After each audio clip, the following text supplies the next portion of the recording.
Welcome back, everyone, to the Winning Play Podcast. Alongside Robb Hue and Drew James, I'm Kendall Capps. Boys, it has finally happened. The Kansas City Chiefs have lost an NFL football game. It feels like it's been 2 years. And even though it hasn't been quite that long, it's been an exhausting ride for every football fan that isn't a Chiefs fan. But finally, they dropped a game. I mean, I was probably not with you guys. I was rooting for them to keep it rolling at least for a while longer. I think it was a long run. The way they played this year, it was not going to continue. They were going to drop a game. This seems like a pretty obvious one. I know we all picked them to win this year, this week, just judging on the Bills' injuries. But I don't know that this bodes that well for the Bills. They might have shot their shot. If these teams face each other in Kansas City in the playoffs, I think I'm picking the Chiefs again. Do you think this helps the Chiefs going forward to get this off their back? Are they can play with a little more ease and get ready for the playoffs here? Or is this, it's never good to lose a game? I mean, I will say the Schadenfreude was running high on that Josh Allen run. You know, I love to see it, but I guess it does. You get the monkey off your back and takes the pressure off an undefeated season that could occupy any matter of space in your brain. But I also don't believe overall it helps, because early on, before the undefeated thing was really growing, they still were playing like this and playing too close and relying on last-second plays. And if they didn't block this field goal recently, we'd be talking about a potential slide for the Chiefs and stuff like that. So, you know, you're always gonna have a safer bet taking the Chiefs in any game, but I wouldn't say that the loss here gives them an advantage in the playoffs. No, but as someone that is a diehard Pats fan that remembers 2007 very, very well, the first 12, 13 weeks of that season, we were dump trucking teams by 30 on a weekly basis. And toward the end of that season, the game against the Eagles, the game against the Ravens, the final regular season game against the Giants, they were getting razor thin and just escaping. And that pressure was mounting, and it ultimately was too much, and they laid an absolute egg, especially offensively in that Super Bowl. And so, like, from that perspective, I do think that take that off of the table now. They don't have to worry about that, and they can just focus on improving and getting better, which the Chiefs under Andy Reid tend to always do as the season progresses. But I agree with you, Rob, that, like, there's some underlying issues here that have been cropping up almost all season. And maybe it's time to refocus. They thought maybe D-Hop coming in, he had that really big first game that would really help them right the ship and right the passing game. That really hasn't played out the last couple of weeks. So I do think there's still a lot of issues. But Drew, I'm curious, like you talked about, maybe this isn't a good thing for the Bills, but I take the opposite approach to that. For one, it puts them only a half game back so that they won't have to go to Arrowhead. And the way the Chiefs are playing, they might be able to catch them. The Chiefs still have a couple of difficult games. They got to play the Chargers, who are playing almost as well as anyone right now in a couple of weeks. So, like, the 1 seed and home field advantage is still in play, and they might have to go back to Buffalo. 2, now, granted, it is still just the regular season, but it's once again reaffirming for everyone in that building in Buffalo, they know they can beat this Chiefs team. Josh Allen is actually 4-1 against Mahomes in the regular season. He gets the most wins of any quarterback against Mahomes in the NFL. Not Joe Burrow, not Lamar Jackson. Josh Allen does. Now, granted, he's 0-3 in the postseason. That's obviously the big monkey that they have to get off their backs. But I don't know how you can come out of this thinking, man, that might not, do them well winning that game. I think it was crucial for them to win that game if they have real aspirations of reaching and winning a Super Bowl. No, I wasn't saying it was a bad thing they won. Clearly, standings-wise, yes. I guess my point is we've seen this before. We've seen the Bills beat the Chiefs in the regular season, and this was not a resounding Bills blowout until that Josh Allen, I'm going to truck everybody touchdown run. This game was still very much in the balance. I've never seen a stadium before up 9 points with 45 seconds left still holding their breath because they're scared of the guy on the other side. The Chiefs felt like they were very much in that game. And yes, they are getting Pacheco back. They might get a Juju back and get a few more pieces going on offense.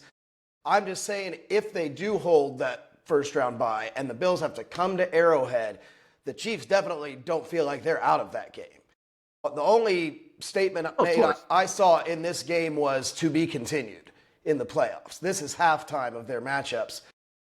And like we all talked about, the Chiefs weren't going to run the table forever. They weren't beating teams by 30 and throwing 7 touchdowns. And this was not a team that was going to go undefeated and win the Super Bowl. I think having that albatross off their necks is a good thing. But as Rob said, they've been very vulnerable the last few weeks, and they could lose to the Chargers. They could lose a couple games here. If you're the Bills, you definitely want to play that game in Buffalo if you can.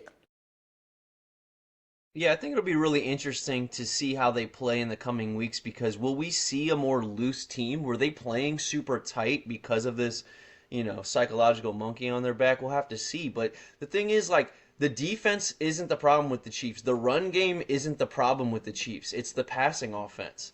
And I know we talk about the lack of weapons, but what did the Bills have coming into this game? Nothing but injuries on the offense. And that's why we actually all picked the Chiefs despite Vegas somehow doing it again and picking the Bills for a crazy upset that ended up coming to fruition. So it'll be interesting moving forward. All right, another marquee matchup in Week 11. The Pittsburgh Steelers once again found a way to beat Lamar Jackson, the Baltimore Ravens. It's wild to think that Lamar has actually only ever played the Steelers 5 times in his career, with them being in the same division. And yet, despite having only played them 5 times, he's now 1-4 against them. And it's really, really funny because this week I had a call with a close friend of mine, and we both liked the Steelers to win the game. And we said it's going to be another one of those games where you ask yourself, how did the Steelers beat the Ravens? And yet they're going to do it. And then once again, it's exactly what happened. Just like last year. Last year in Baltimore, I think had 250 more yards of offense and still found a way to lose the game against the Steelers. Here we are again. Pittsburgh didn't even score a touchdown. Baltimore scored 2, and they still lost the game. I'm still stuck on the fact that Lamar has only played them 5 times. How is that even possible? He's been injured every time for the.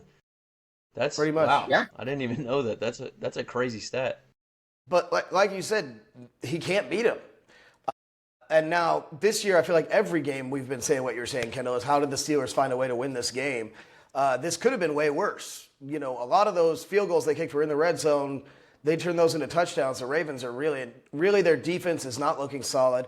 Pittsburgh's defense is going to come to play, and they held the Ravens to 16 points. At the end of the day, these teams look about as even as they can get. This comes down to a 2-point conversion that they didn't convert. Otherwise, it goes to overtime. Again, to be continued in game 2. But Pittsburgh at 8-2, another team that has a chance to lock down home field advantage in the AFC. Well, and that begs the question, at this point, we obviously were all wrong on the Steelers, and they are legit contenders. I think it would be the debate ignorance of the facts that lie in front of us to not call them contenders. But the debate how week 1 was, will they win 8 or 9 games? Will they win 8 or 9 games on the season? They're 8-2. I think they're going to win 9 games if I could revise my bet, because I think I bet no on 9 at the beginning of the year. I'm not sure anyone had them winning the division. I think it was the Ravens and then the Bengals. Now, I had the Ravens as a season-long disappointment, and it didn't look like that was going to happen.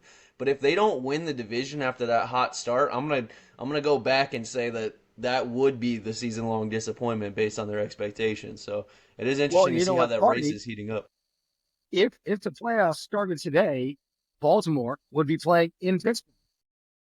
It's kind of funny how that works out. And there's a good chance that could be how this plays out. And Lamar probably not going to like that possibility. I'm sure he would much rather, if he doesn't win the division, if the Ravens don't win the division, it's going to be crucial that they get the 5 seed and maybe play a Houston team or someone else and not have to go to Pittsburgh in that building against that defense.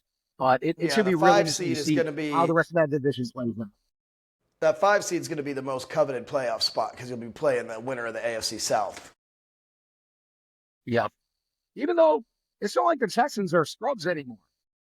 But as opposed to the Chiefs and the Bills. They let one get away against the Lions a couple of weeks ago. If they hold on to that game, they're 8-3, not 7-4, and they look like a legit contender. So I guess I would rather play Houston than Pittsburgh, but I'm not down on Houston by any I'm means. gonna hold off on trusting that Houston team until I see CJ kind of unlock a little bit more because he's regressed and I He think really he'll hold them has. back with this type of play. But Mixon That's fair. helping, and then with Nico back, I think a couple weeks with them working back in, I think he'll unlock a little bit. So I agree with you in the future. All right, let's flip over to the NFC. We have a near walk-off winner in San Francisco. The Niners lay an egg at home and lose to the Seahawks. Geno Smith scampers in from about 10 yards out with 12 seconds left to stun the Santa Clara crowd. And I'll tell you, it stunned me as well. It cost me a little bit of money. I was not too thrilled with that development. I just needed the Niners to win the goddamn game. I didn't care how much they won by. They were unable to take care of business. And the fact that they only scored 17 points at home against a subpar Seattle defense was really surprising. I expected McCaffrey, another week of prep and practice. I thought he would look a little bit better. He still doesn't look like the same explosive player that we saw last year. So you got to wonder, how much trouble is San Francisco in, Rob? I'm not actually super worried. The NFC West is still a tight division, so they don't have to make up a ton of ground, record-wise. But I will say, they're dealing with some injuries and missed players on defense. That really is actually what I think the key is, even more than the offense, which is Bosa has this hip problem, so in a couple weeks, hopefully that'll be cleared up. And then for the last 3 weeks, they've been missing their cornerback one, Charvarius Ward, but he's dealing with the tragic death of an infant child, so he'll be coming back now, and I think that's going to make a difference. Plus, I know we all assumed Christian McCaffrey would come in and just immediately put up 40 points in fantasy a game and stuff like that, but you got to get a little rust off, and they got to figure out a way to work in with Juwan and Debo and all that stuff like that. So as long as that division stays a little tight, I'm not super worried. I trust San Francisco more than I trust Arizona right now, so I wouldn't hit the panic button just yet on them. Yeah, I mean, it's tough. The Seahawks are always going to play San Fran close. These teams have a rivalry. The Seahawks have never really rolled over. Christian McCaffrey doesn't look like he's the Christian McCaffrey of old yet. You got to wonder, why is Jordan Mason not getting more touches? He looked great while McCaffrey was out. He's getting 2 touches. Is he still dealing with injury concerns? But Brock Purdy is really not stepped up to me. Everybody talked about, he's only producing this way because he has all these weapons. You want to see him this year take another step forward and kind of put the team on his back when he needs to, and that hasn't happened. But I think, at 5-5, yeah, they're lucky they're in such an even division that everyone in that division is still in it, because other than that, they don't look like they belong in the top tier teams in either conference. I will say, their defense. I was just going to say their sorry. defense looks mostly like a shell of itself. Part of which, for some reason that you talked about, Rob, and they do have some guys coming back, but that defense gets banged up seemingly every year. It's almost always an issue by the end of the season. They're never as strong as they are at the beginning of the season. If you look at their schedule, they go to Green Bay this week. They could easily lose that game. Then they head to Buffalo the following week. They got the Bears at home. They should win that. The Bears at least have a legit defense. They get the Rams, which, when their offense is healthy, is no joke. They go to Miami. That's not going to be an easy test against that defense. And then they finish with the Lions, who might be the best team in the league. And then at Arizona, who already beat them. They're actually in last place right now via tiebreaks because they're 1-3 in that division. Meanwhile, Arizona still has games against the Panthers, the Patriots. Their schedule is significantly lighter. They have a better divisional record. They've already beat San Fran. I think there is a really, really serious cause for concern about them winning this division. And if they don't, guess what? They're not making the playoffs. With what that NFC wildcard suddenly looks like, with 3 teams potentially from the North getting in, and then Washington right now, 2 games clear of the Niners getting in at that last wildcard spot. So, and one they of those have to win the teams, division if they want to get in. one of those teams they'd have to clear is the Packers, who they play this week, and it's looking like Nick Bosa's going to miss that game. He's injured. So you're out your best defender on a defense that's hurting. I hadn't even considered the schedule. So when you put it that way, especially considering how good Arizona has it, Yeah, that is concerning because playing the Packers, which are kind of Jekyll and Hyde, but they can compete with anybody, and then the Lions obviously are an absolute buzzsaw. So I mean, it is As are difficult, the Kendall. I Bills think on Sunday I'm gonna night. have to revise my take. I'm with you. You sold me. Yeah, Well, because and that is a tough schedule. even though the Packers, you call them Jekyll and Hyde, and I agree with how they perform on the field, but they haven't been Jekyll and Hyde in the win and loss column. They're 8-3. They're mostly Jekyll. There hasn't been a whole lot of Hyde. Like they're winning most Yeah. of their games.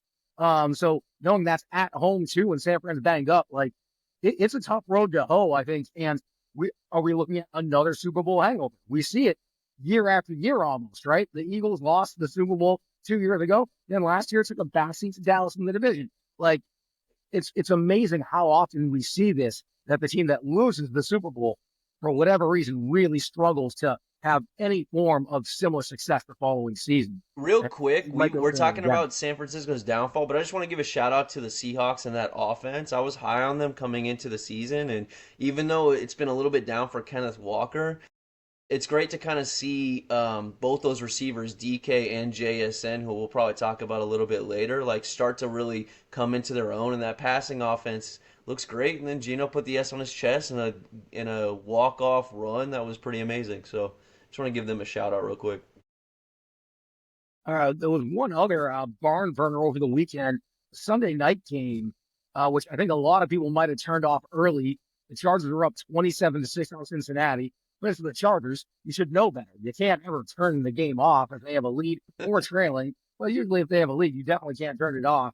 Lo and behold, Joe Burrow absolutely caught fire. It was amazing to see because it was a tale of two halves, right?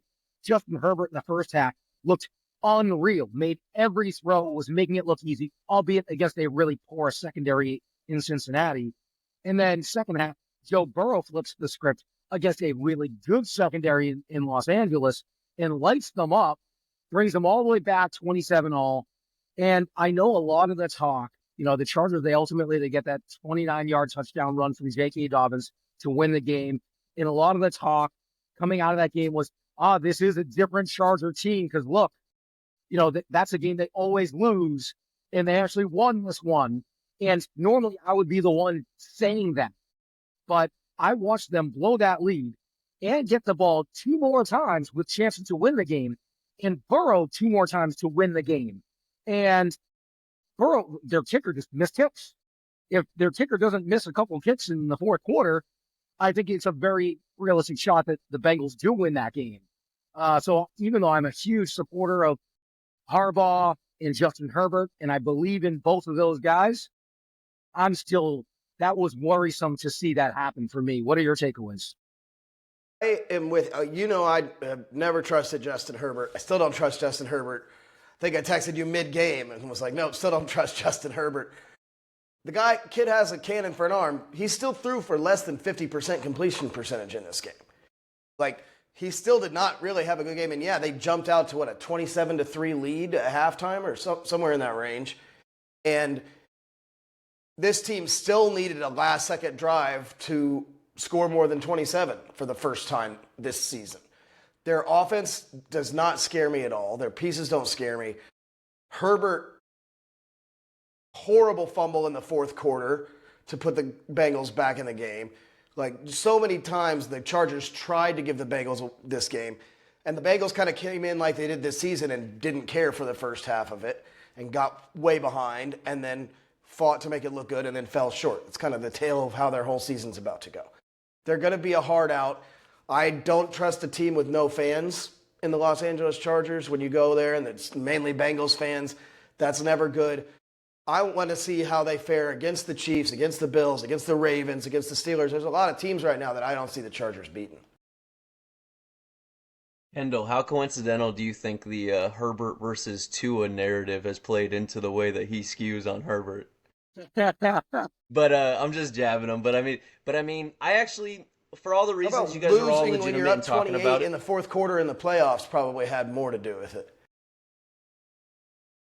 Right, but you got to be in that position to get there first, right? But I will say, like, you guys are all right on all these reasons why they almost fumbled the bag again.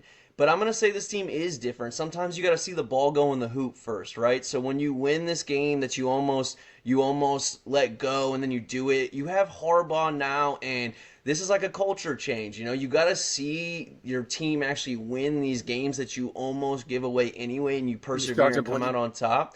And Trivia guys, question: who's quietly, the best Lad team the McConkey Chargers have is beat this balling. year?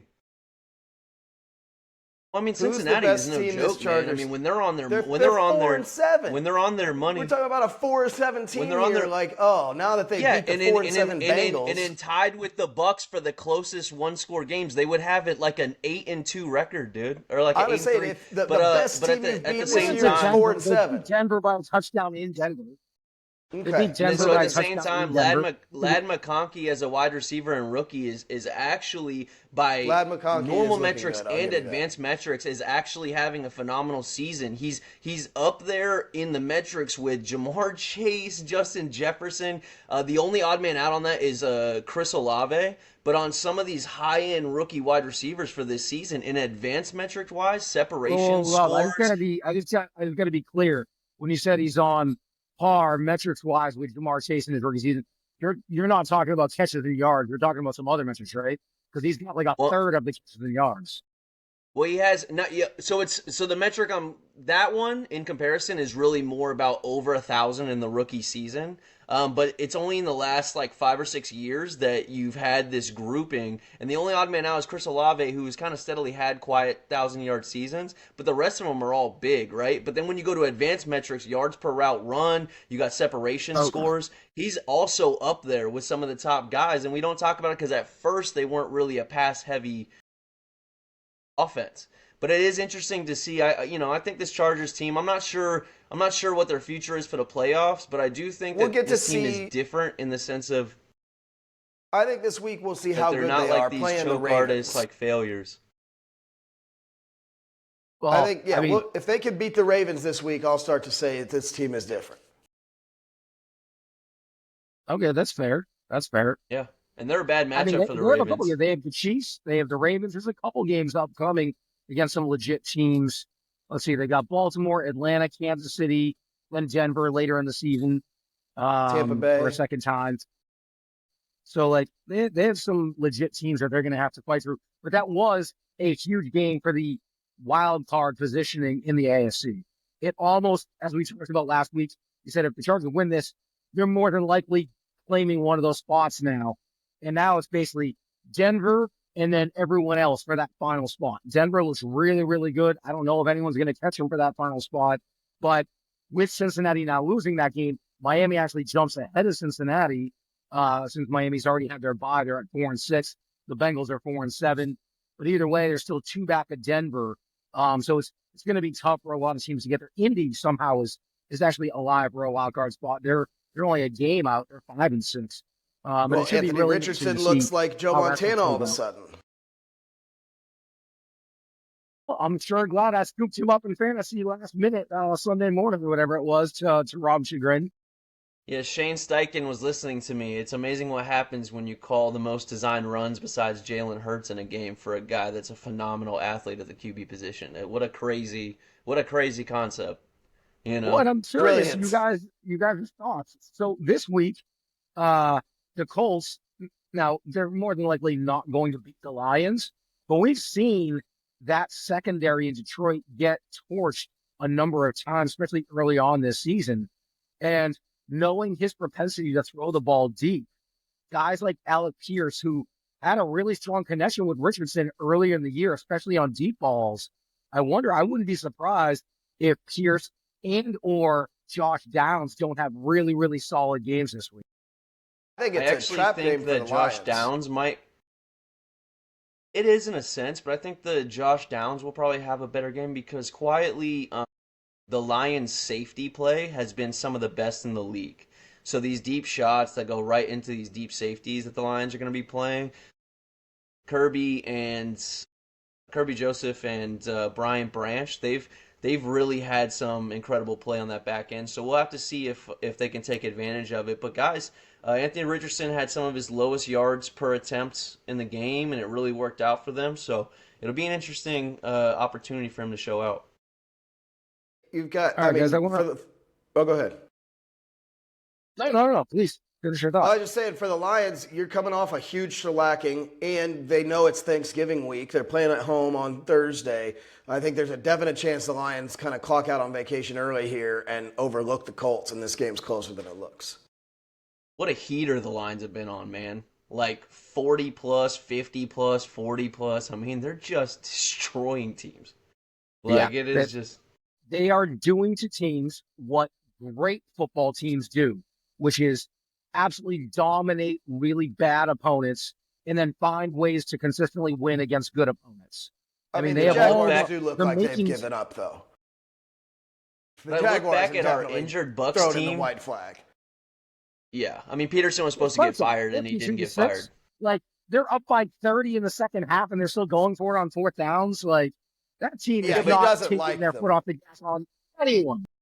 You know what they're doing, though? They looked at every team that fired their coach and saw them win games, and they're definitely tanking at this point. So, I mean, they're, like, keeping Peterson to make sure they don't get that post-firing bump. You know what I mean? Like, they're for sure going for some top picks. But, yeah, I have to throw a shout-out to my guys because that 2016 win against this Lions offense when our defense was injured, like, the Bucks, like, that's a crazy win looking back now. How in the world did you seriously tie this back to the Bucks from 8 years ago? You've never met Rob before, yeah, have you? well, 8 weeks ago, but yeah. Yeah, 8 weeks ago. All right, guys, let's transition now to some fantasy fallout from Week 11. And I'm curious on you guys, some of your takes here with regard to rookie quarterbacks. You know, this was supposed to be a pretty good class. And Rob, you were texting me during the week that you think this might go down as one of the better quarterback classes we've ever seen. Obviously, Jaden Daniels, came out guns blazing and was setting NFL records left and right the first 4 or 5 weeks of the season. He's since slowed down a little bit. But as he slowed down, we've watched Bo Nix ascend. And we talked about him on the show a few weeks ago, about him being, probably a top 10 quarterback-ish fantasy-wise rest of season. He's now number 7 overall on the season. So rest of the season, you tell me, Rob, who do you want? Would you rather have Jaden Daniels or Bo Nix as your starting quarterback for your fantasy team? Yeah, and I texted you this week about this rookie class, but that's actually the idea I had going back to the draft season. I really saw this class as really ascending. We haven't even seen Penix or JJ, so I'm excited for both those guys as well. But you asked Bo Nix and who? Who was it between? Jaden Daniels. Rest of the season. And you're talking about just in fantasy for the rest of this season, correct? Yeah, I'm going to go with Bo, and I'll tell you why. It's about the marriage between him and Sean Payton. So Sean Payton, I despise the human being, but I understand the what he brings to the table as an offensive mind. If you're a Sean Payton fan, you love the aggressiveness that he calls with. He does know how to utilize skill sets and timing routes, and Bo Nix in that Oregon offense early on was really unlocked with these short area, quick decision timing routes. And that's actually what Sean Payton used to do with Drew Brees all the time. So it's a perfect fit in that offense. And you got to look at Bo Nix's floor over the last 6 weeks. And his floor is somewhere around 18 points. So, I mean, and Jaden, last week I kind of alluded to you guys, I want to see Cliff Kingsbury offense not stall, and I want to see Jaden not stall. I kind of called that, and I'm not going to say that that's true right now because he's dealing with still some of this rib injury issues. But this last week was a necessitation for that call to be correct. So I want to see moving forward if there is going to be a little bit of this slide. A rookie wall is a real thing sometimes, so we're going to have to see. But as electric as Jaden Daniels is as an athlete, I'm going to take Bo in this offense. All right, how about you, Drew? Who you got? I mean, I've been taking Bo since week 2. I've been starting him in fantasy. I think he's in the situation where he's going to get the most usage. I do think with Jaden, he is dealing with a rib injury, but I think the Redskins are looking at their team like, hey, we're going to the playoffs. Let's not burn him out on the way there. Let him stop taking some hits. You don't have to run the it as Redskins? much to him. Or sorry, I'm the Commanders. But mea culpa, mea culpa. But yeah, the Commanders, I think, are easing off of his running game a little bit because they see where they are in the standings, whereas the Broncos are riding Bo Nix into the playoffs, the way it looks. So I'm taking Well, it's Bo Nix actually more going than that. It's forward. deeper than that. Cliff Kingsbury and his offense, he doesn't move Terry McLaurin around. It's not really creative on who they're targeting. It's a lot of Zach Ertz and dump downs to Austin Eckler. So that's why I was a little nervous about the scheme as well moving forward. So I just had to I throw that will in there because I say, don't want to put it all on Jaden. in Jaden's defense, I think you're looking at him playing against one of the best defenses in the league that does not allow anything in the passing game in the Eagles this last week. So we're probably looking at Jaden's lowest game going forward. Yeah. Now, I think the vast majority of fantasy managers out there would choose Jaden Daniels over Bo Nix rest of the season, but I think it's unfounded, in part because of the reasons you guys talked about, but also, Drew, you mentioned the Broncos are riding Bo Nix. Well, you know how many rushing yards he has the last 2 weeks combined? Zero. He literally has zero rushing yards the last 2 weeks combined. I didn't mean he just his legs. And he had -5 the week before. No, but we were talking about like his floor. But my point is, his floor has been 18 the last month, and that's with him over the last 4 games having 40 rushing Not yards running that total. much. So he's averaging 10 yards a game. So it's not even his legs that's giving him the floor anymore. Now the legs are almost a bonus. He is The legs are flourishing giving in him this the passing ceiling game. of, he could go off for 40. 100%, which he's gone for 35 plus a couple of times in the last month and a half. And also, if you look at the schedule, you look ahead, he has a couple cupcakes coming up, and 2 of the 3 fantasy playoff weeks, he has cupcakes with one difficult matchup in between that you'd see in the semis, whereas Jaden Daniels has a far more difficult schedule in the fantasy playoffs. So for those reasons, I'm with you guys. Let's make it a trifecta. Like, I'm taking Bo Nix. I actually, in one of my leagues, I scooped him off waivers this past week. He was somehow still available. It's a 10-team league. It's much more shallow. And, at the end of the day, there's so many good quarterbacks. But I saw him sitting there, and I've been starting Jordan Love, who I love, and I was huge coming in the season. But he has some really difficult matchups. And knowing what Bo Nix's schedule looks like, I was like, he's sitting there. I'm going to scoop him up, and I'm going to ride with this guy. So I'm with you guys. I think he's such a good play, and it's really impressive what Denver has been able to do, and he has gotten better and better as this season has progressed. But even guys beyond those two, Drake May, 22 points against the Rams this past week, and he's had 3 20-plus point games in his 6 starts with New England.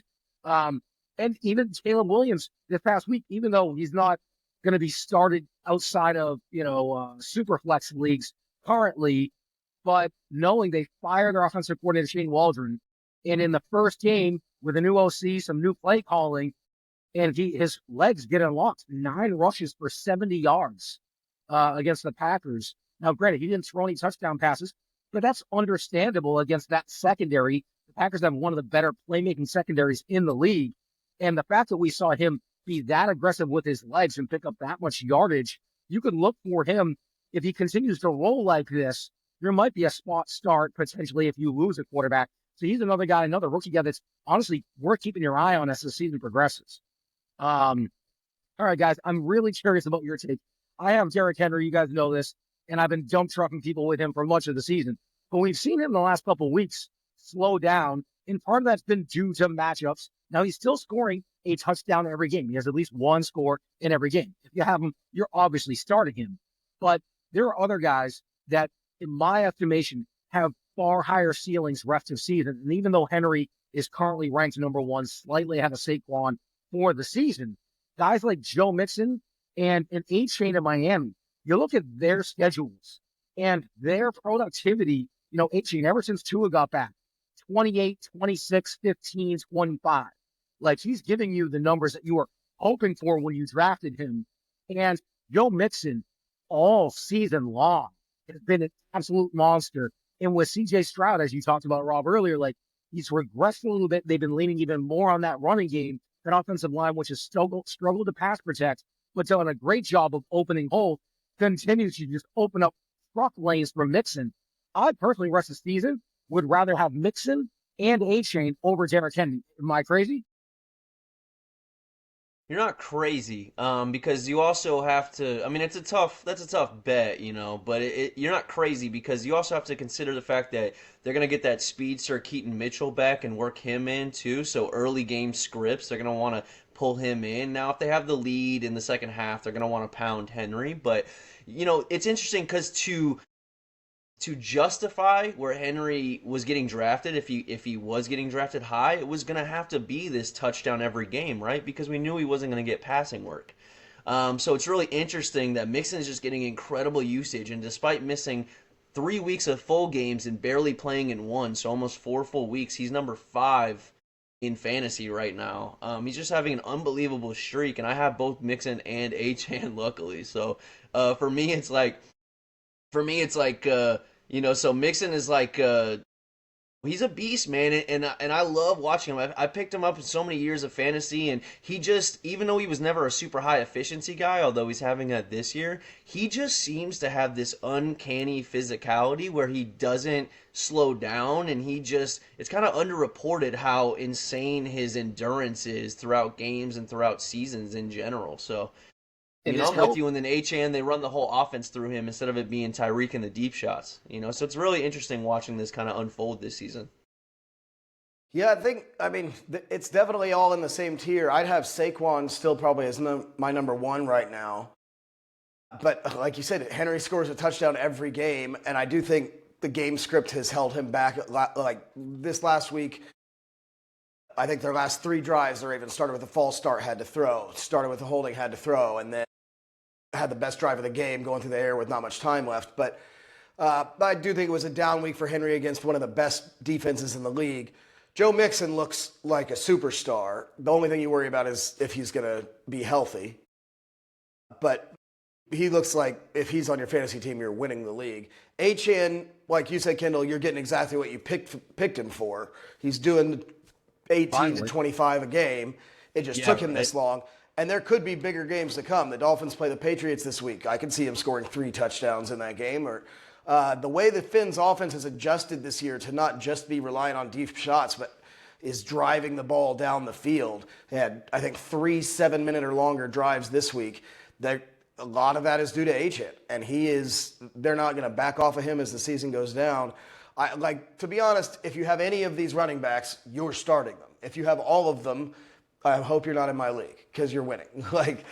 These guys, you're starting no matter what. Well, obviously you started them, but knowing for a number of leagues, the trade deadline is approaching. I might even pitch the idea knowing Derrick Henry, you talked about game script has held him back. Well, I could see that same game script happening against a really stout Chargers defense, a really stout Eagles defense. And guess who he plays in the playoffs if you earned yourself a first-round bye in the semis? The Steelers again. And then the Texans in the championship. All strong rush defenses. Knowing that game script might limit him to having these touchdown-dependent games. Now, granted, he scores every game. So his floor is essentially 12 to 15 because he's going to score and get at least 60 yards. But if that's what we're looking at, where it's more likely he's going to have 12 to 15 in some of these games, especially in some of these playoff matchups.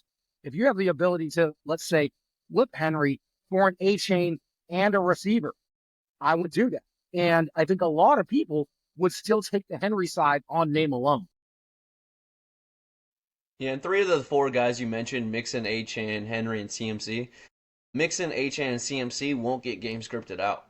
So Henry is the kind of odd man out on that. No pass work whatsoever. They're totally fine bringing in Justice Hill on third and longs or on certain obvious passing down situations. It's hard to rely solely on that guy when he gets 0 of the passing game work when you're in a PPR league. There is that. And again, don't sleep on Keaton. Again, don't sleep on Keaton Mitchell either. I know he's definitely not going to challenge him for RB1, but I mean, he's a speedster, and they really liked him last year before he got injured, so he's going to take some touches as well. I want to talk about a couple guys at the running back position that I think have the opportunity to blow up as this season progresses. It might be, I don't know if you want to say potential league winners, but certainly guys that can make a huge difference on your team that were likely, at least some of them, were picked up as the season progressed.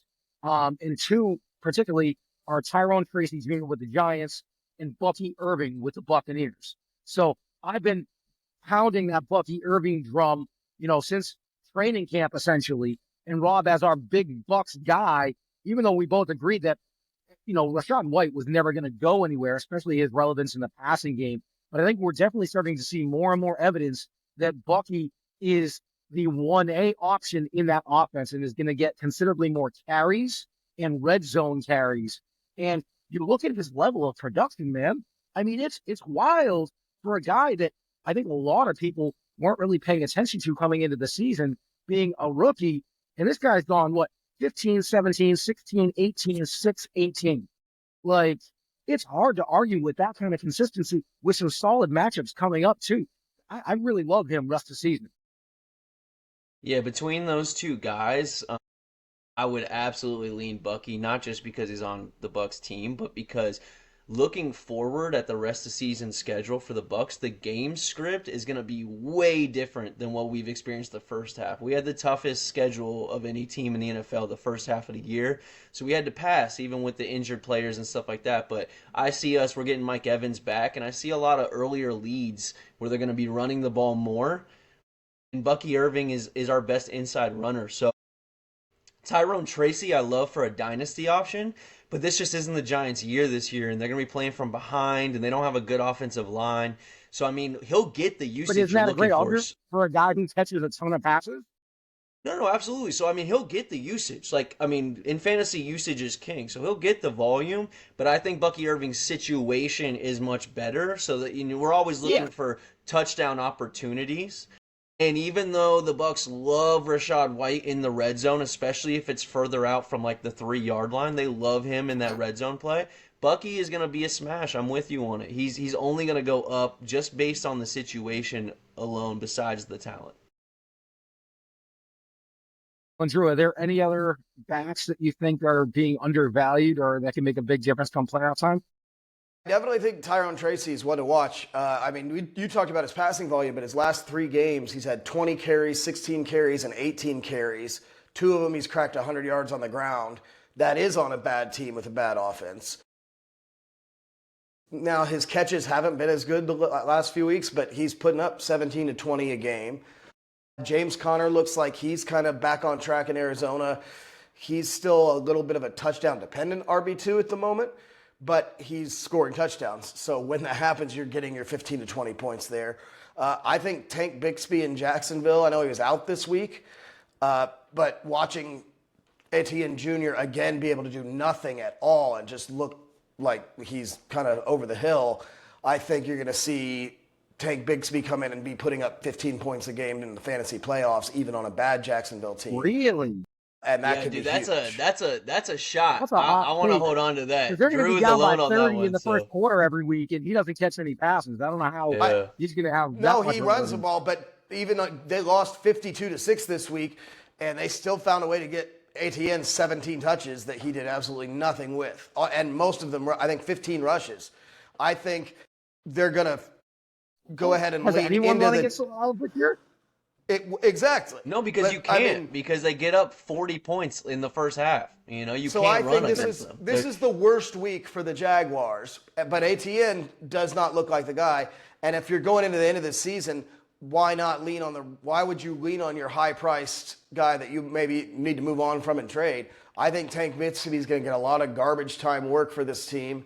Etienne may miss some more games, but I think, and I'm not talking, again, RB1, RB2 territory, but when guys start to go down and it's the playoffs, I think Tank Bixby could be an unexpected name to contribute. Interesting. Well, and one other guy I just wanted to highlight really quick, because I've noticed a significant trend in the last couple of weeks.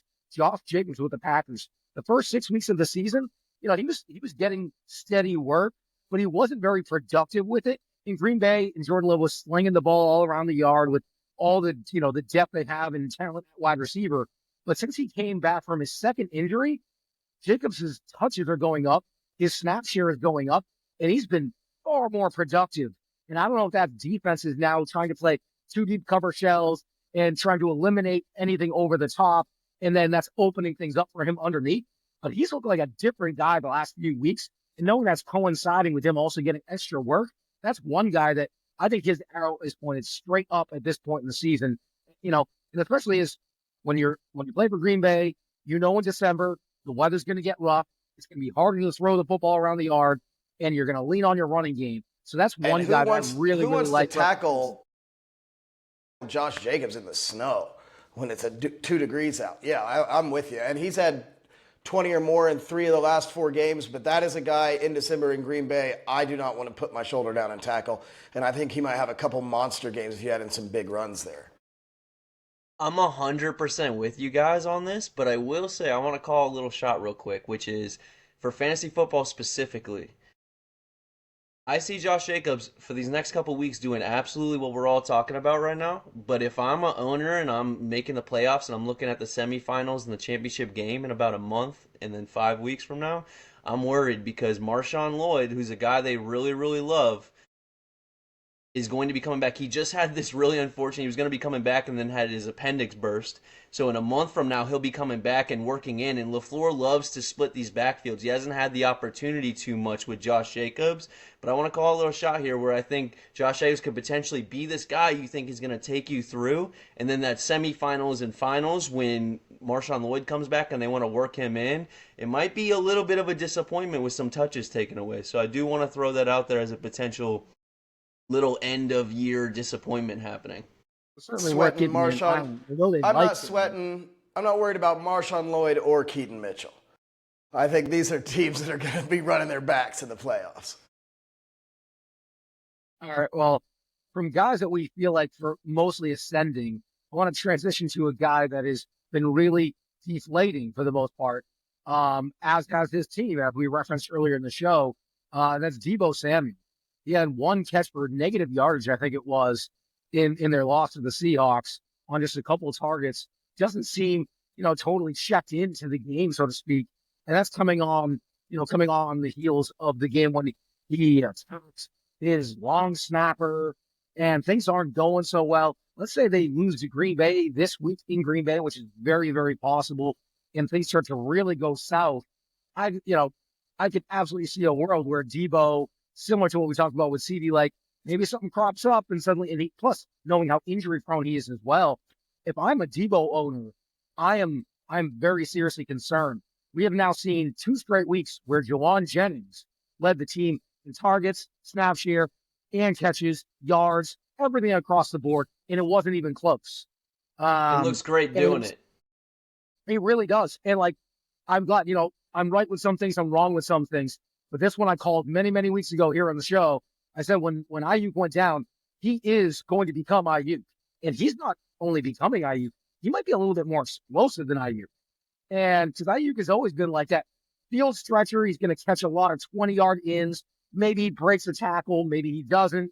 But like Jawan can run so many of those short intermediate routes really, really well as well. And he takes really good angles in his routes to be able to set himself up for yak yards and for some yak. And so I've been really impressed with what I've seen from him. And again, if I'm a Debo owner, I'm starting to get really, really worried. Am I starting him on my team rest of the season based on what we've seen lately?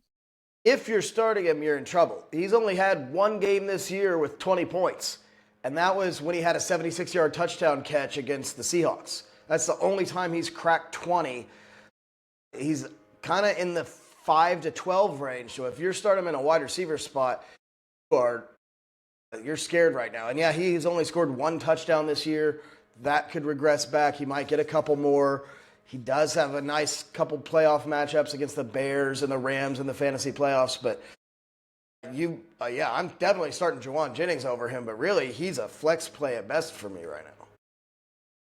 Yeah, I don't own Debo in any leagues, but he'd be on my bench in a wait and see type of thing. I will say if I'm trying to be optimistic for owners, the one narrative of hope that I have is that the San Francisco 49ers have been losing with their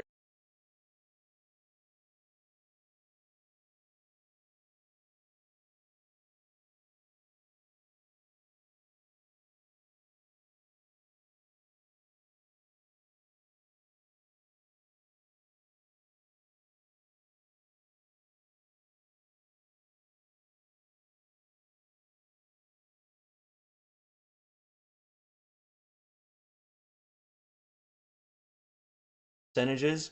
But to kind of push back against the point, you know who is number one, at least in the time he played, was Brandon Ayuk. So it is a little interesting. They're both very explosive players and stuff like that. I think Ayuk had like a 30.3 percentage, and it was Juwan at maybe 29 or something like that. So they're very close in that same thing. Both very explosive. But absolutely to your point, Juwan is balling. And it seemed in that game, if you watched it, every third down they were going to him. Yep. And you knew where they were going, and there were some unbelievable plays he made, whether they were tough catches or catching it like 2 or 3 yards short and pushing through 3 defenders. I mean, he looks fantastic, and it's so funny that it took him so long to get this opportunity. It's like, what were they seeing? You know, like, what were they not seeing from him for so long? Yeah. All right, guys. I think one of the biggest concerns for a lot of fantasy managers with the news that the New York Giants are now benching Daniel Jones, even though there's rumblings coming out of New York that some of the players aren't actually happy with him being benched. But nevertheless, they're going with Danny DeVito, or what's the guy's first name again? It's not Danny, but Tommy. I just like to call him Tommy DeVito. Tommy Cutlets. Tommy Cutlets, that's right. And so anyone who is a Malik Neighbors owner, which I am in 2 leagues, obviously you're a little bit concerned. Like, should I be expecting an uptick in sheer volume and DeVito just chucking the ball to this guy left and right? How severely is the ceiling impacted? Because, to be honest, we haven't seen Malik Neighbors have much of a ceiling the last 6 weeks. The first 4 weeks, he was putting up nearly 30 every week, and he's really come down to earth since then, partly dealing with concussion issues, and that cost him some time. But I'm curious, Drew, where do you have Neighbors rest of season, and what are your expectations for him? I mean, he's still going to be getting catches. He's not, since his injury, they haven't been giving him those 18, 15 target games he was getting before he got hurt. But is Daniel Jones good enough that we're worried about the downgrade from Daniel Jones? Like, I feel like I'm going to see him, like you said, he hasn't been great. He's been like a 10 to 14 point guy. Maybe if he scores a touchdown, he can get you to 20. That's kind of where I'd put him. I feel like Wendell Robinson's probably right in the same range. And you might even bump Wendell up a little bit with this quarterback change. But going from one bad quarterback to another, it doesn't really scare me. I've already been scared. I've already kind of moved on to other pieces over the last few weeks. Wait, for clarity purposes, are you saying you would bump Wandale ahead of Malik Neighbors rest of the season? No, but I would bump Wandale up a bit from where he was, thinking that there might be a few more short passes to Wandale. I definitely wouldn't put Wandale above Neighbors. But yeah, if I've got a team that's looking to go deep in the fantasy playoff right now, Neighbors is probably on my bench looking in. Yeah, it's interesting because Tommy Cutlets played last year, I believe, and Darius Slayton actually had some pretty big games. He had like 8 for 100 and all these things. He's a field stretcher. So I will say I think the Wandale Malik Neighbors gap, as Wandale comes up and Neighbors comes down just a little bit, I think it's going to be a little closer. But, guys, I was talking about CeeDee Lamb with Cooper Rush last week, and I know you guys were like really down on it, but he kind of showed what I was talking about, which is these backup quarterbacks can hyper-target their wide receiver ones if they're true studs. So, this Giants team is a problem, and to what you were touching on earlier, Kendall, the players aren't happy because they know that, I know we are all not big fans of Danny Dimes, none of us are, but all those players know that he's the best quarterback on that team, and to go from that guy to skip Drew Lock and go directly back to Tommy, they know that when they see a team make this money decision, it could happen to any one of them. So they're not super happy about it. They know that this is a tanking move. They know like any of this stuff could happen to them at any time, and no one wants to see that. But Malik Neighbors, he hasn't had that ceiling anyway, so I think he's right where you want him at, and I would say more wide receiver 3 than anything, and I think Wandale kind of a high-end wide receiver 3 because of his opportunity, but I think Wandale goes from a flex to a low-end wide receiver 3, so I think that gap there is getting a little smaller. So you bring up a wide receiver 3, a guy that has consistently been ranked as a wide receiver 3 all year, and yet in almost every game outside of 2 this year that he has played in, he has put up borderline wide receiver 1 numbers, and that's Jameson Williams, and he's done it on very few targets. So it's like, at some point, you're thinking to yourself, as a fantasy manager, you're always looking at opportunity. How many targets is this guy getting? How often is he on the field? How many routes is he running? And Jameson Williams isn't on the field every play. He's not getting a ton of targets. He's not running a ton of routes. And yet, he's been over 20 in more games than he hasn't. It's been pretty impressive how consistent. That is not true. That is not true. He's scored over 22 times on the season. To disagree with you. He's had 14, 1, 16, 17, 8, and 0.6 in his other games. Oh, so maybe it's mid-teens and on. So he's been putting up consistent wide receiver 2 numbers all year, despite being ranked as a wide receiver 3, right? Like, one of his games, he played 5 plays and then got hurt. That game when he had 1 point, so you can toss that game when he had the 0.6, in the first quarter, done. And then he missed another game with an injury, and then he got suspended for 2 games. So take 4 games off of that, and look at his other games, and look at that production that he has. And he has either 80 yards or a touchdown in almost every single one. Yeah, Jamar Chase leads the league with 450-plus touchdown receptions, but he doesn't hold the lead because he has a tie with another player, and that player is Jameson Williams with 4 as well.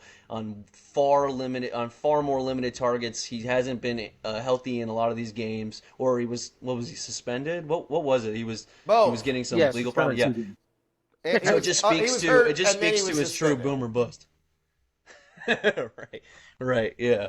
The reason I brought this up is, there's a lot of reluctance for fantasy managers to start a player that is not on the field all the time, that does not get more than 5-6 targets in a game. And yet, this guy seems to be a bit of an anomaly because of the offense that he's in and how explosive they are, that he's been pretty much consistently producing these numbers on that limited work. So, should fantasy managers, and I made the mistake last week I did not start him against Jacksonville. I was worried they were going to get out to a big lead early and they wouldn't throw the ball.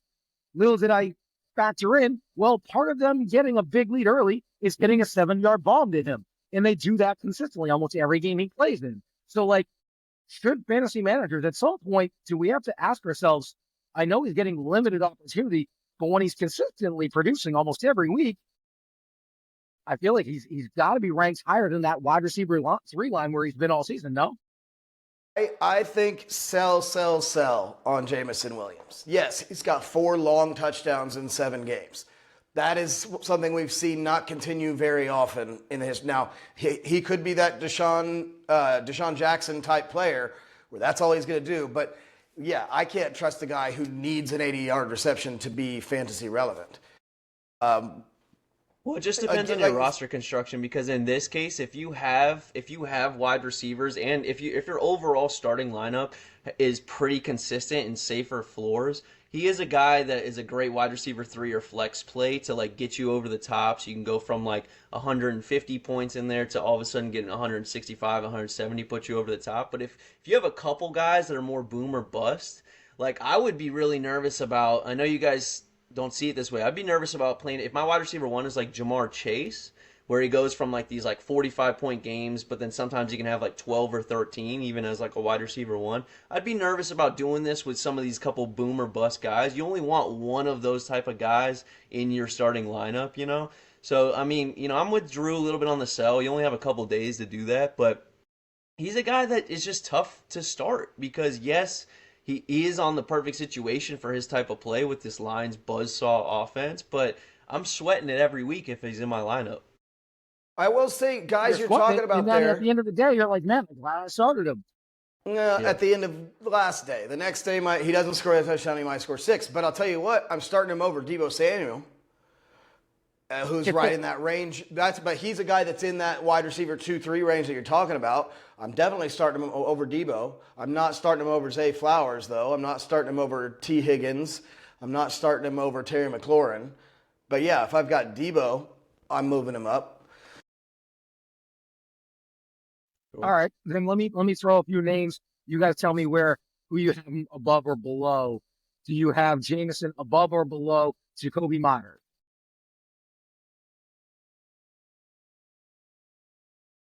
Above. Okay. And Myers has been consistently producing, gets 10 targets a game. So you're kind of undercutting your argument right there. Well, above I and mean, below. I I personally was have him I have him above because you're not going to have Jacoby Myers in that wide receiver 1 or 2 spot. So now we're talking about for construction wise. I'm thinking Oh like yeah, you're no, going to no. have We're him in the talking about in the wide receiver 3 spot or flex spot in leagues that don't have 3 receivers. Jameson Williams or Jacoby Myers. You guys both have Williams. totally. I would as well. What about Josh Downs? I'd rather have Downs. Yeah, I'd agree. Sutton, Portland I'd Sutton. definitely rather have Sutton. Sutton for sure. Definitely Sutton. Sutton is on a heater right now. Yeah, Yes, Sutton's a he wide is. receiver too. Ever It since is Rob dropped him wild and I that picked him up. it If is I had wild made no how moves, if consistent I had he's made no been. moves this year, oh my God, my team would have been unbelievable. I'm already number one, but Chase Brown and Sutton, I lost for being aggressive. Man, I'm kicking myself for those aggressive moves I made earlier in the year. Yeah, sometimes it comes back to bite you. All right, guys. So we've dealt with. Actually, no, I know there's one other guy, Rob. I'm sure I know I you'd like want to to talk talk a about little bit him. about him, and that's probably JSN, right? Yeah, I you love got the this floor, guy, sir. man. He I was so big on the Seattle offense, and he was a big reason why. I have him in our keeper league, and he was so prolific in college, and he got waylaid last year in his rookie season by this wrist injury. And it can't be overstated how important these off-season reps are to get acquainted with the team and the NFL game. And he got completely waylaid by that, and then he wasn't allowed to even get any reps in practice or otherwise until like 6-7 weeks into the season. And it's just not really fair to expect a rookie wide receiver, which is a tough mental position as well as physical, to get up to speed no matter how prolific he was at Ohio State. So it's really interesting. He had a little bit of a slow start, even though he was getting consistent targets in this high passing offense early in the year.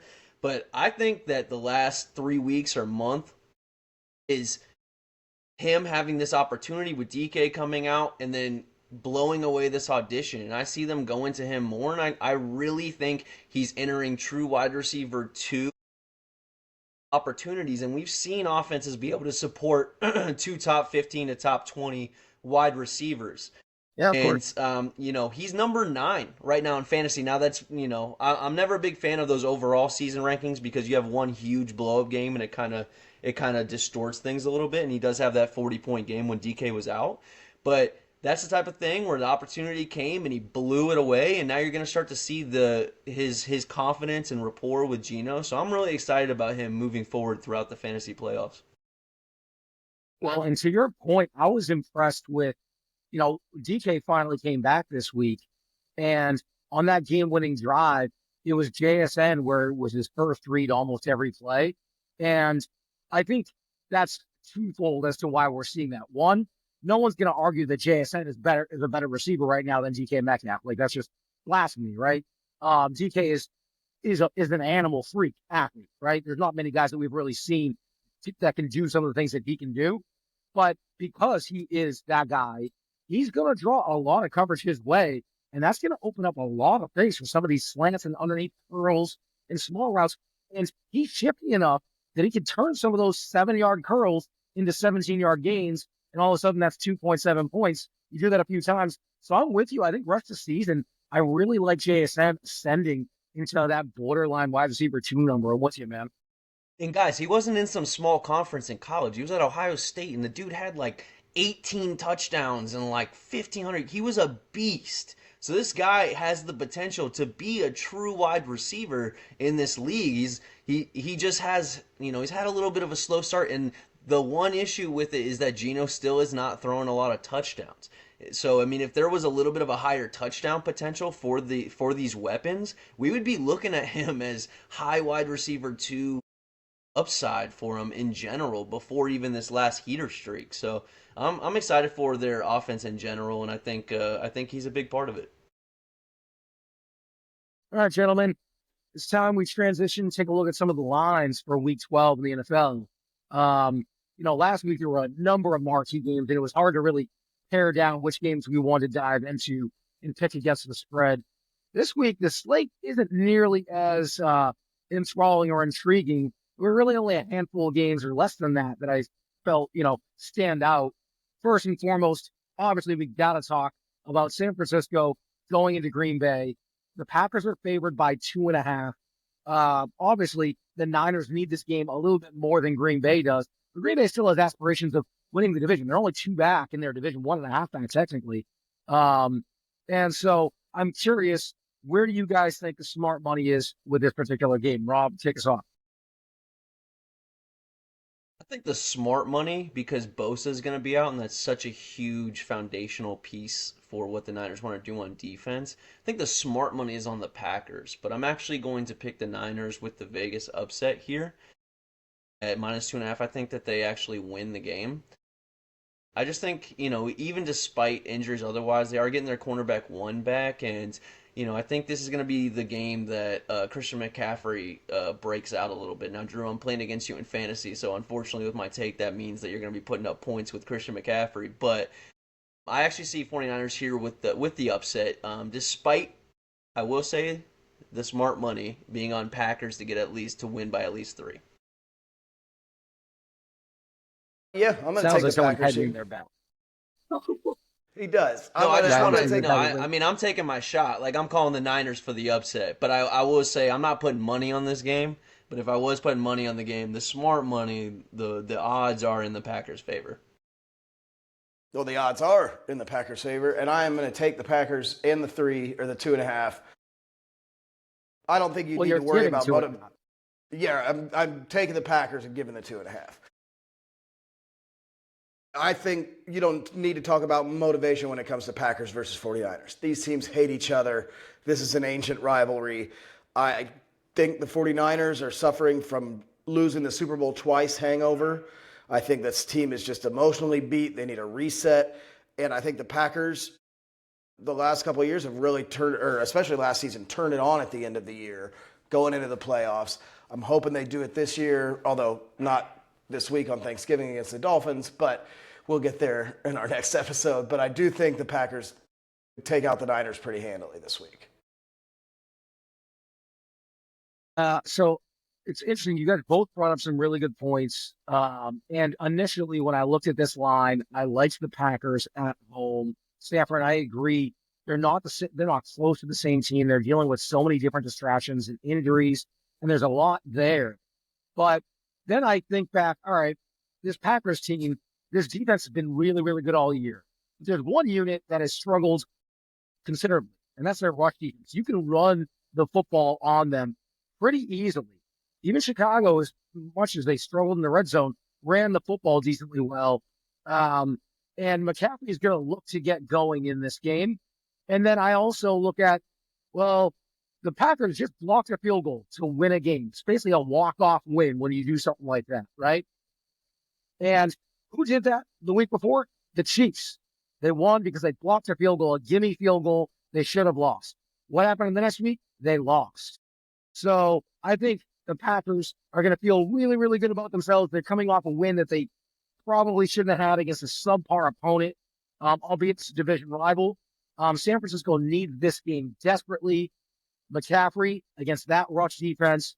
I'm going to go with San Francisco with the upset. I'm with you, Rob, in what should be a really entertaining game. All right, guys. An NFC West matchup that I don't think anybody at the beginning of the season thought that this game would be crucial, but it is for playoff seeding and potentially a division winner.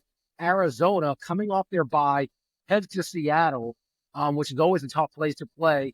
Seahawks are favored by 1, so Vegas has basically got it as a pick 'em. Drew, who do you got in this one? I'm going to take the Cardinals here. They've been looking good. And this entire division is within a game of each other. All of these games are needed down the stretch by all these teams. But the way the Cardinals are looking right now, I'm going to take them to outscore the Seahawks. Yeah, I'm nervous about this game. I'm going to pick the Seahawks to win here, but I do want to say the Cardinals are getting their top draft pick, Darius Robinson, back, who is a run defense monster. So I'm looking to the Cardinals defense to get a boost these next couple weeks. But I just believe in what the Seahawks are doing. I think that they had such a slide in the last couple weeks, but they finally got this big win on a walk-off, and I think they're going to want to build off of this. So I'm going to take the Seahawks here. Despite them being the favorites, I actually am surprised by that. I would think that the money would be on the Cardinals, but I take the Seahawks to outright win.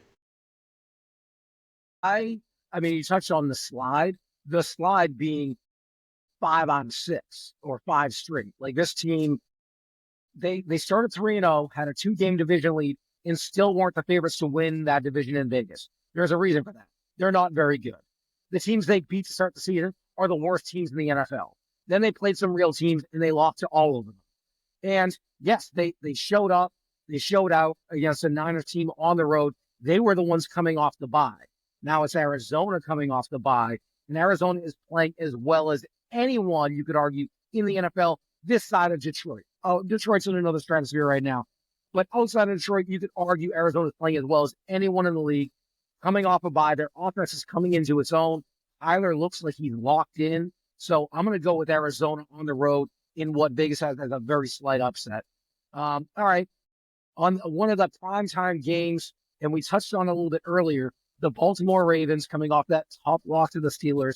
They're favored by 3 points, traveling to Los Angeles to take on the Chargers in that newfound team. I don't know about you guys, even though I have been such a huge proponent of Harbaugh and Herbert and the Chargers all year. And remember, at the beginning of the season, I made that bet that it would go Chiefs, Chargers, Broncos, Raiders, plus 550. I'm looking pretty damn good to win a lot of money on that bet right now. That's pretty tight. Not really. The Chiefs have basically won the division. And if you don't think they're going to win the division, then you're just lying to yourself. The Chargers are 1 game up, but they've already beat the Broncos in Denver, so they play them at home. I guess later that's in the season. true. That's true. So I feel, and the Raiders are 2-8. So I feel pretty good with that bet. More between the Chargers and the Broncos, because if the Chargers beat the Chiefs, it gets closer on the other side, and if they lose to the Chiefs, it gets closer on the Broncos side. If your argument is the Chiefs aren't going to win the division, then you're just lying to yourself. They're obviously winning the division. But that aside, as much as I've been a huge proponent, I kind of like Baltimore bouncing back in this spot. You know, they've had some really, really tough losses. There's obviously no real home field advantage for the Chargers when they play at SoFi. So it's hard for me to really get behind them. And when you have a win the way you did last week, where you got up big, you blew the lead, you found a way to win, but it's like, I just don't trust this team in this spot. So I'm going to take the Ravens laying the 3. How about you, Rob? Where are you going?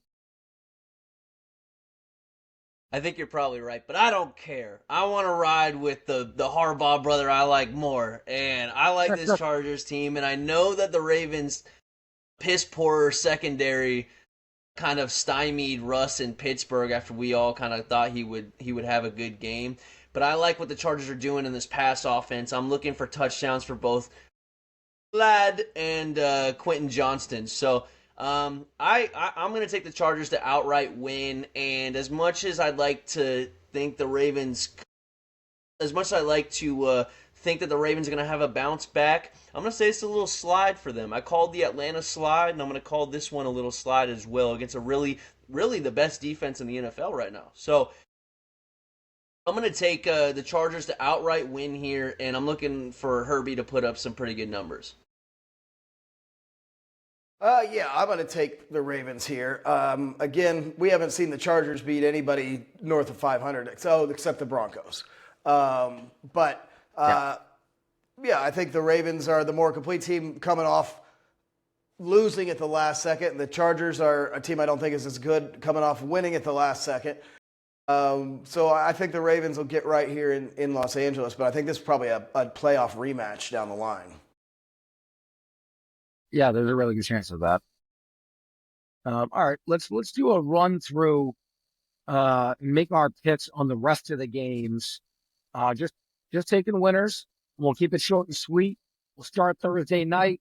Pittsburgh travels to Cleveland. Rob, who you got? Pittsburgh. It's going to be a snow game, by the way. So Jameis is going to have another terrible game. It's going to be the weather concerns and stuff like that. So Pittsburgh minus more than the 4 they're getting. I agree. I'm going to take Pittsburgh as well. All right, going to Sunday. Minnesota travels to Chicago in a black and blue division matchup. It should be a lot of fun. Who do you guys got? Drew, kick us off. The Vikings. The Vikings defense is going to make Caleb Williams look like the rookie he is. I'm taking the Vikings.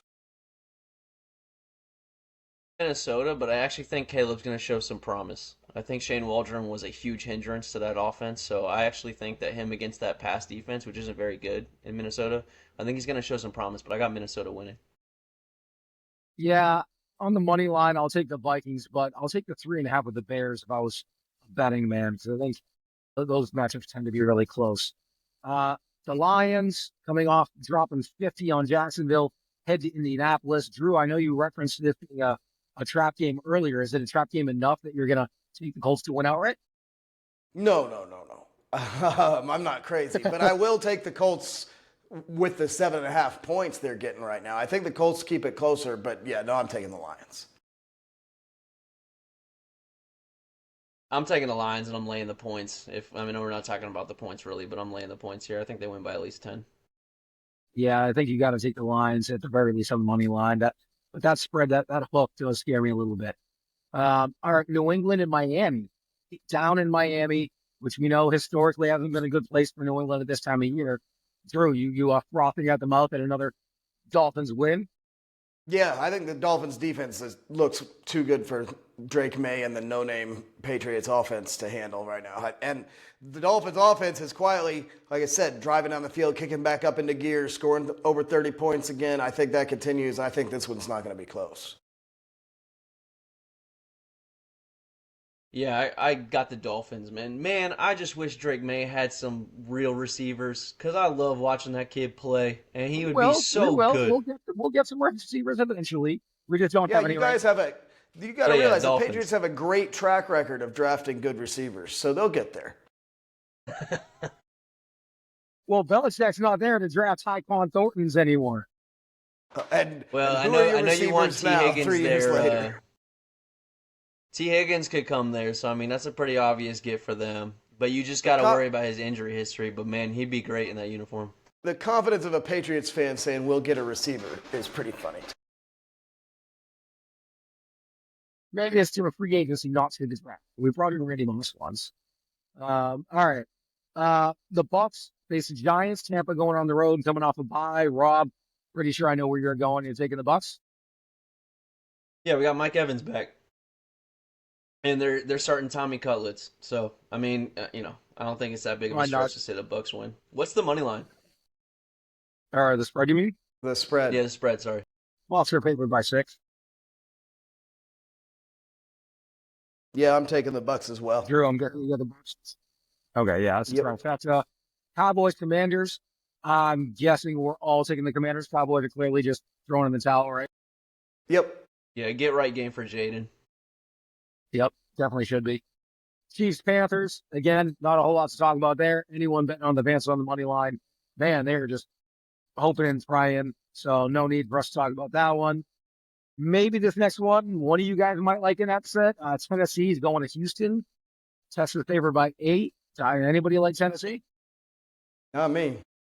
Didn't think so. No, I mean Nico. They were limiting Nico's play in that game, so we didn't really get to see him like fully unlock. So I mean, well, he had an an 85-yard touchdown on the first play of the game, called back for illegal formation. Yeah. Otherwise, he had a pretty freaking good game. And it's also hard when Joe Mixon refuses to get tackled whenever you give him the ball. It cuts drives short when your running back keeps going for 60-yard touchdowns. Good. I know we talked about it, but God, man, he looks so yes, I think good. We're all taking the Texans. It's crazy. Yeah. Broncos traveled to Vegas to face the Raiders. Broncos should be getting more points. The Broncos should be getting more points. That Raiders more team. Points yeah, the Raiders team has also thrown in the towel. Yeah, the Broncos for sure. Yeah, I think you got to take Denver there. We talked about Stanford and Green Bay, Arizona, Seattle. And on Sunday night, pretty good game. Philadelphia traveling to Los Angeles to face the Rams. I know Philly is the favorite. As of right now, they're giving 3, but the Rams, that offense looks real when they're healthy. So does anybody think the Rams have a legit shot? Are they going to pull out the win? I'll go ahead and bet on the Rams here. I think the Eagles are due to drop one. The Rams have been, like you said, their offense is coalescing now that everybody's healthy. The Rams defense with their rookie linebackers actually been looking pretty good. I think it'll be close, but I'm looking for a Rams upset here.